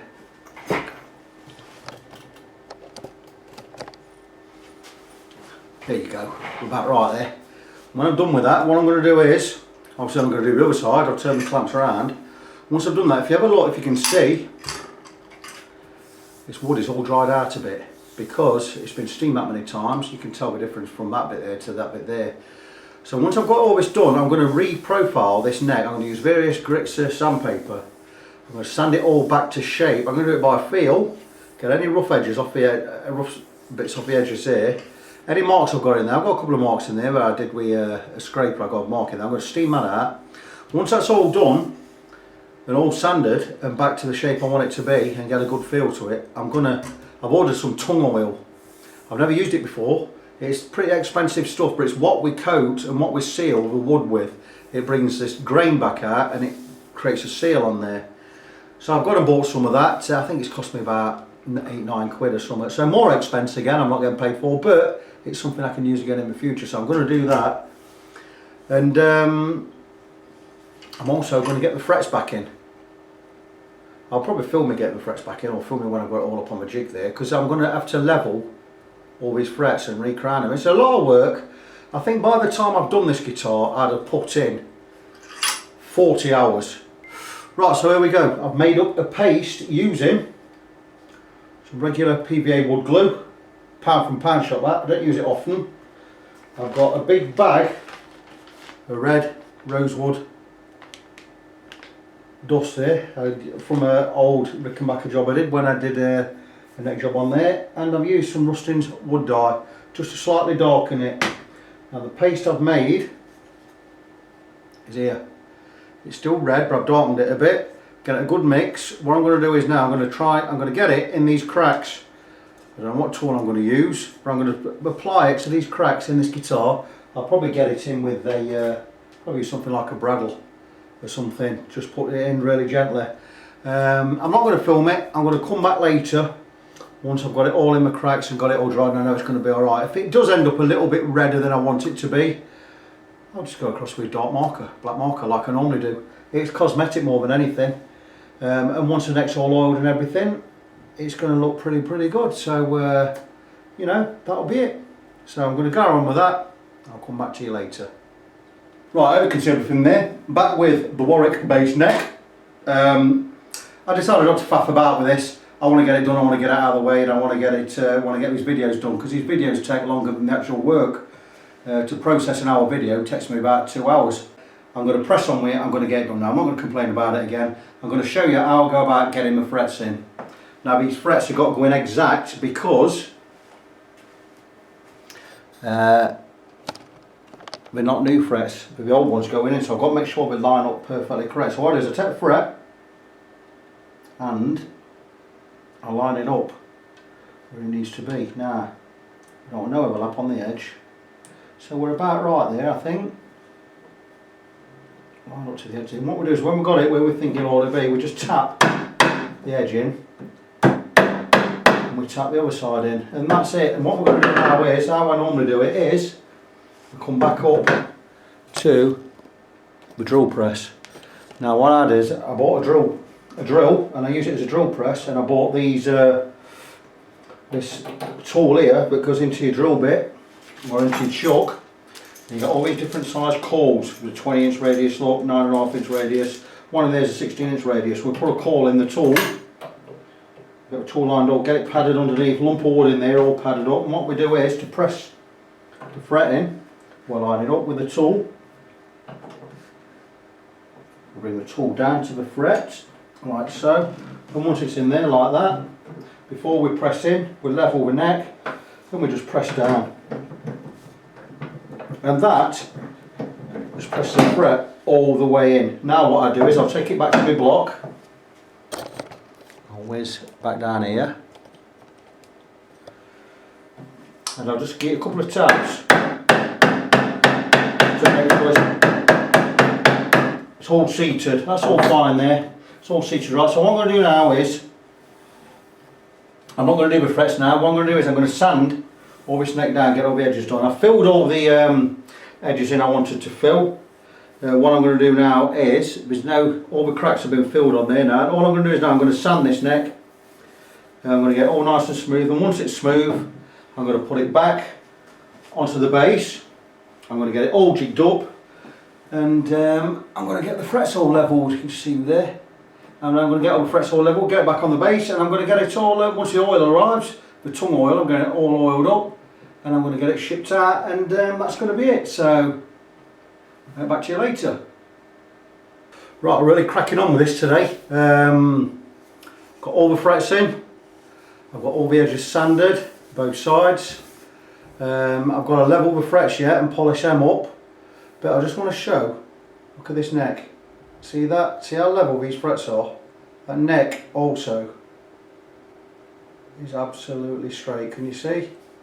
Both ways. I've done, even though I do say so myself, I've done an absolutely stellar job at rebuilding this. I'm going to take you along the length so you can see there are no gaps in there anymore.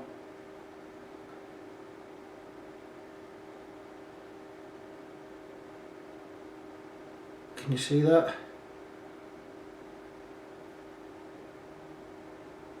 And again, this was the better side anyway. So I'm going to just scroll along.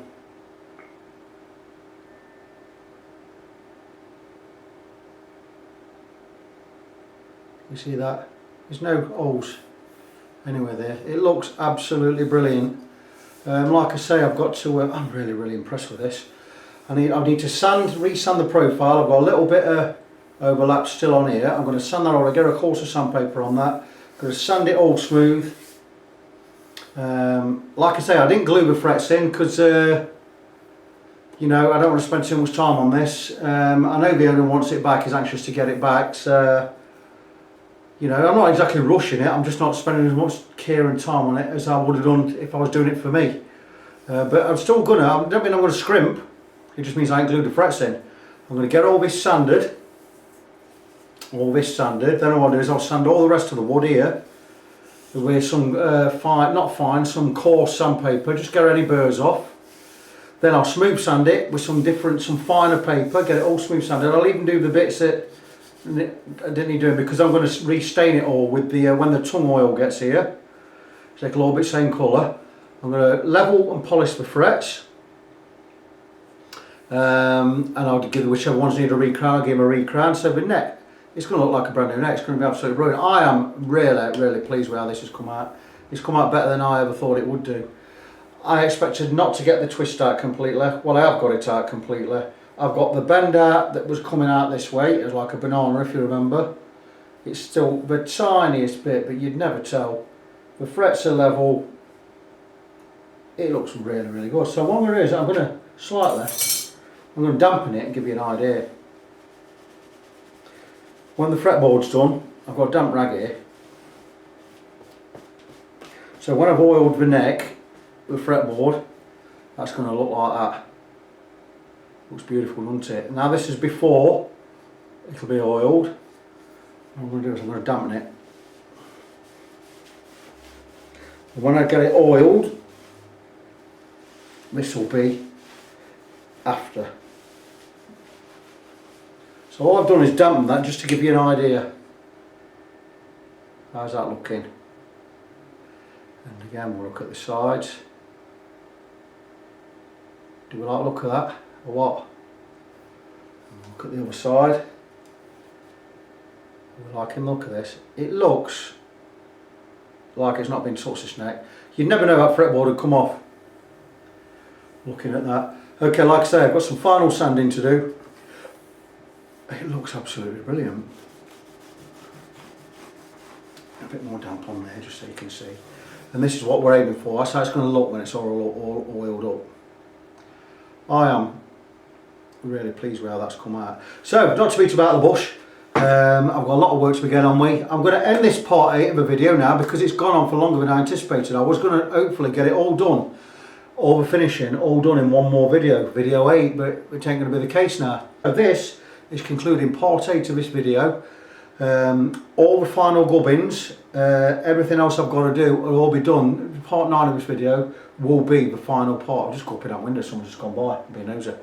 Part 9 of the video will be the completion of this job. So until I get that videoed and get the guitar finished, the bass finished, be good to each other, and I'll talk to you. Right, good morning. It's Friday, as my wife calls it, Frisky Friday. Whee! So let's do it. Before I crack on today with the Warwick Bass and give you an update on that, I just want to let you know I've got a new website on the way. Because my work mainly, my area of expertise is necks and frets, especially fretwork, refrets, whatever. I decided I need a bit of a new angle, so I've gone and built a new website. Well, I'm going to start to build a new website. I've started a new company name. It's called, or a new website, it's fretfriend.net. I think that's going to be self-explanatory in what it is there, so I've just banged a little page up last night. I bought the domain name. I don't know what you can see there. Wizard Road. There you go, fretfriend.net. Soon to be up and running proper. You can contact me from there, obviously. So that's that. So right, I'm going to now crack on with Warwick Bass. Now I put it all back together. I did a video of me playing it, but I didn't advertise it anywhere, and I didn't post any news about it because it was mainly for the owner. And I'm going to show the bass. And there's a problem with the tuners, which I mentioned to him, but he ain't got the money to replace them, so he's not going to replace them, so I'll fix them up best I could. The bass is set up great. There's a little bit more relief in the neck than I want. I'm going to get another tighten on the truss rod in a minute. But I've got to finish this. I said I'll finish this, and I've been waiting for the oil to arrive. Now the oil has arrived to finish this neck, because the neck's dried out obviously with all the steam and everything. There are no gaps down there anymore between the fretboard and the neck itself. I'm going to very slowly just move it down. I'm going to do it at an angle because I've got a table in the way, just so you can see. In fact, I'll turn it this way, look. It's all super tight. It's absolutely brilliant. Got no gaps all down there. Got no gaps this side either. It's absolutely beautiful. So what I'm going to do to finish this is, there's a little bit just on the outside edges here, just a tiny bit of overlap, only the tiniest bit. What I'm going to do is I'm going to sand and profile the neck. So what I'm going to do is I'm going to take it off the guitar and I'm going to sand it and profile the neck again with various grits of sandpaper. I'll probably start with something round about, I might start with something pretty coarse, around about 140. I'll see how it goes, and we'll finish up to round about, go up to something like 300 or 400. Get nice and smooth. Might even drop to something, you know, around about 600. Get it all nice and smooth. And then what I'm going to do is I'm going to oil it. So what I'm going to do now is I'm going to take strings off. I'm going to take neck off, and that'll enable me to do all that. There's not a lot more to do barring that. I might give the body a bit of a wipe, a bit of a clean. I've got the saddles to set properly for the action, which I'll do. I'll get nice and rounded, and the frets, there's no sticky out frets anymore. They're all nice and level. I'm going to check with the fret level checker in a bit, see if there's any high ones. I don't think there is going to be. I'm going to go over and make sure all the frets are level. I'm going to get his neck done. I'm going to get it oiled today, so the tuners have got to come off and all that flim flam. I'm not going to show you me taking the bloody neck off and the tuners off. You know what that entails. So what I'm going to do is I'm going to take the guitar to bits. I'm going to blob on with it, and I'll come back to you when there's an update. Right, so I've moved over to the other bench as I've got the neck. I've taken the neck off the guitar. There are a couple of dings in it, which I've managed to steam out using. I always use a little ding here I need to get out. I didn't see that one. What I use is the barrel of a soldering iron, in this case a 40-watt soldering iron. Gets well hot enough. Just plug it in. I use the barrel to steam it out, and what I do is I'll go across with a take a damp cloth. Any dings or scratches will go in there. We'll take a damp cloth, we'll place it over the ding, and we'll roll the soldering iron over there. That'll steam it out. I've already got there was four dings in there, deep scratches. I've managed to get them all out.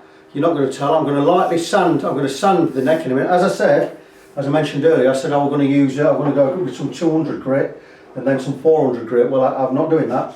I've gone and had a look, and I've realised I think 400 grit's enough.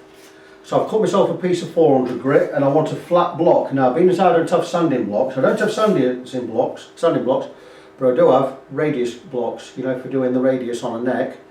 So what I've done is, instead of using the radius side, I've gone on the flat side, and what I've done is I've taped up the masking tape, and I cover it all in masking tape, one layer, and then what I do is I overlap the layers, because what I'm going to do now is, now I've covered all this in masking tape, it's perfectly flat. There's, like I say, 2 layers but overlapping like a brick course, so it overlaps, so we can't get any glue seeping through. Because what I'm going to do now is I'm going to take a piece 400 grit and I'm going to glue it to this.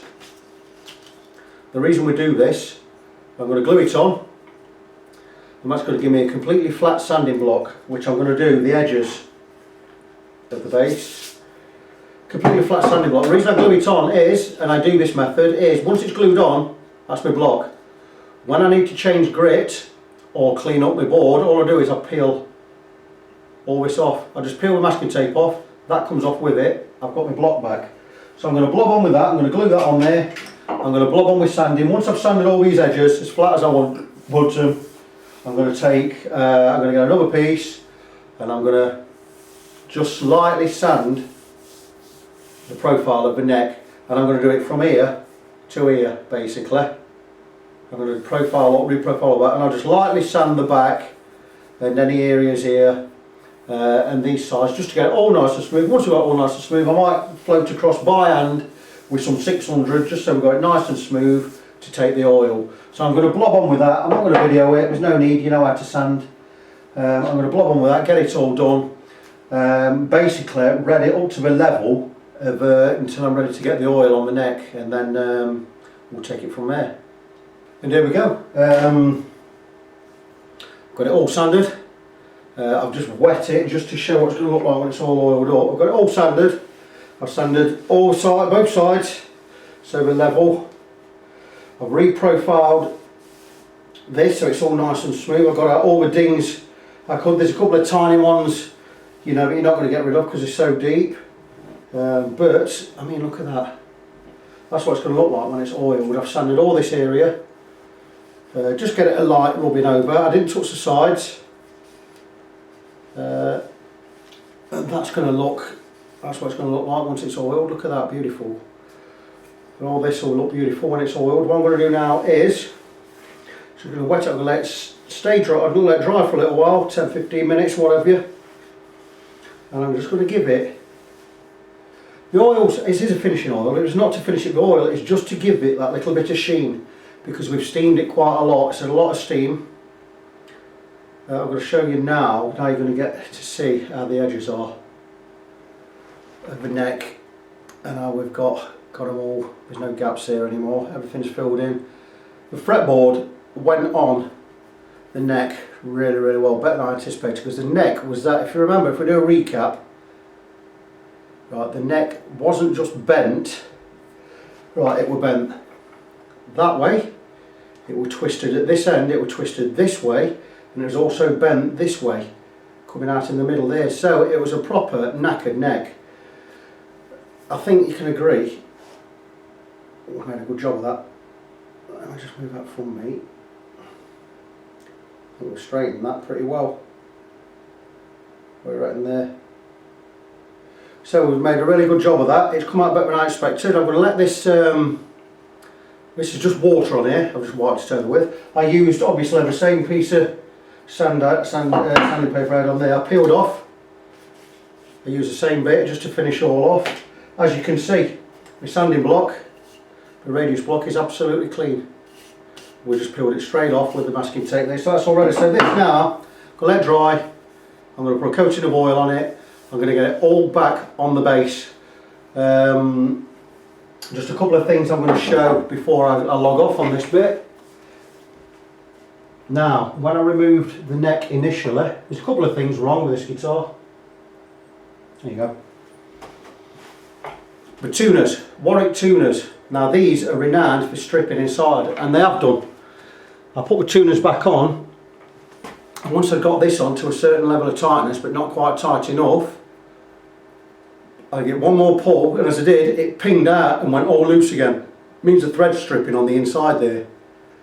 I told John about this, and I says, don't buy Warwick when you replace them, because they're £9 a piece. You can get a set of clues-ons for 28 quid delivered, a full set. So he's going to do that when he's got the cash. What I'm going to do with these in the meantime is I'm going to put some PTFE tape around the thread, and that's going to give us more bite when we're screwing back in, and it means the tuners are going to hold. They're going to be a hold, imagine we'll hold for a few months. So that's my recommendation there. Plus also, these bolts that hold in the neck to the body, they'd actually gone through, this is these two at this end. These two had actually gone through and into the actual fretboard. They got into the fretboard. So what I've done is I've nibbed off about 3 or 4 mil off the end. So when they go in now, they won't touch the fretboard. So that's it. So that's all done. So that's it. So after now, piecing it back together, getting this neck hauled up, getting it pieced back together, and I'll come back to you when that's done. Right, we're right at the end of where we need to be. I'm really quite pleased with this neck. I'm going to show you the neck. I've sanded it, oiled it, and I think you'll agree that that looks absolutely wonderful. It's one of the biggest jobs I've ever done, this. I've put the camera this way because you got the light from outside. I didn't want any artificial light, I wanted natural light on here. So there you go, the neck is done. I think you'll agree that grain looks absolutely beautiful. I've oiled the neck. We'll show it this way. That grain looks just wonderful to me. This is probably one of the best, it's the best neck job I've ever done, by miles. Not by miles, it's just the best neck job I've done. I'm really very pleased with what I've done there. I'm very proud of this. It's taken a long time, it's had a lot of hours. I think maybe 40 odd hours, I don't know, I wasn't counting. It's been a bit up and down this, I've got angry with it, but we've stuck with it, we've persevered. It's now we get to reap the rewards of what we did with this. It looks absolutely brilliant to me. I've got the edges all straight again. I've got the fretboard it's all sanded beautiful. It's all silky smooth down both edges now. You've got no ridges, no bumps, anything down the whole length. It just fits. It's just absolutely beautiful. I'm going to show you these joins here. Come really close up. And it's like this all the way down. So, I mean, it needs to dry a little bit more. The frets are all level. The next level all ends up both ways. That way it's straight. I mean, I can go there. It's straight both ways. There's no twist in there. I'm really pleased with how it's come out. All I've got to do now is, I don't know if to put any more oil on it or not. One coat might be enough. It's not to, you know, because it didn't have that much on it anyway. It just looks absolutely brilliant. All I have to do now is, I wanted to ring John and tell him to come and fetch it tonight. I'm not going to do that now because we still have a couple of little chips taken out where I removed some frets, and I'm going to fill them. And I don't want to rush it, so I'm going to fill them with a little bit of rosewood dust and super glue, and then it's got to be sanded, and they've got to be, you know.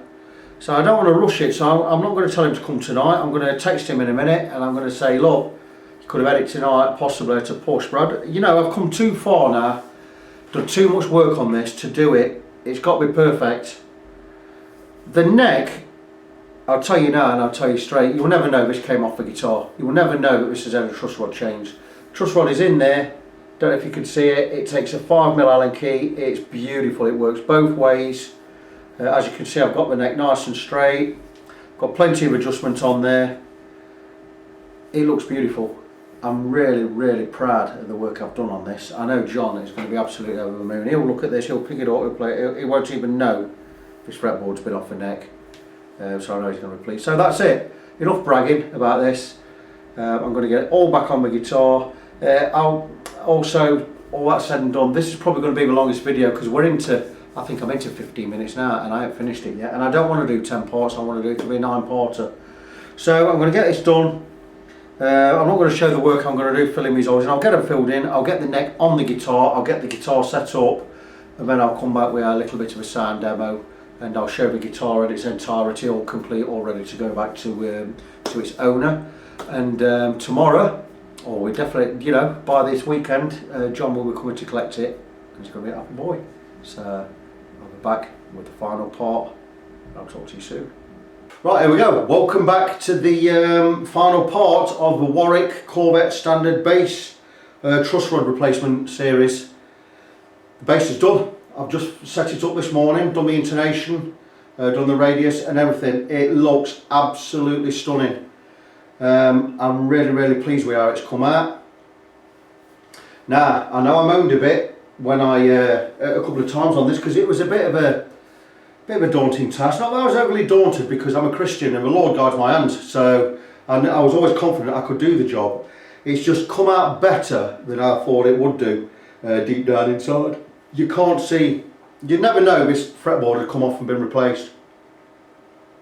You can't see any of the seams or anything. The neck is super straight, it plays well, sounds well, and all the problems we had with it and getting it done, because especially this bend this way and getting it all clamped on, you know, it's worth it in the end, because looking at the end result now I've straightened the neck and everything and got it all back on and got all the frets and blah blah blah, it looks amazing, it plays really well. Now I'm not a bassist, so I can't really be the judge of how good it is, but I know for a fact it plays well. I'm not a bass player, but I'll have a little tinkle on it for you.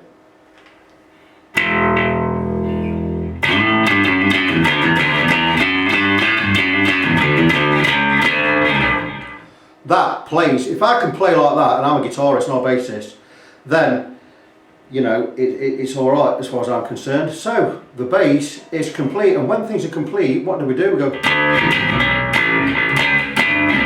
normally a bit better than that, but there you go. It's a Warwick Corvette Standard Bass replacement truss rod. It's going back to its owner today. It's a great, I really enjoyed doing this deep down inside. I know I had my problems with it, but I've learnt a new thing. It's not a job I'd done before. So this will carry me forward into the progression of my business when my business is up and running properly, because eventually I want to be building guitars. Now I know it's only tools holding me back and space. If I had the space, I'd have the tools, and if I had the tools, I'd be able to build from scratch myself. So it's another string to my bow. It's a job I've enjoyed doing. I've learned a lot from this. Again, it'll give me the confidence to undertake bigger jobs in the future. I'm really glad I got to do this. Now I've just got to wait for John to come and pick it up, see his face, see how happy he's going to be with it. I know he's going to be over the moon. But that's it, it ties up this series. It's been a long journey with this. It's been 2 months just over. I think it's been 9 weeks when all's said and done. It's been a learning experience, it's been an enjoyable experience, and that's it. So until the next project, of which I've got some lined up already, until that time, until I get any more videos done and whatever, be good to each other.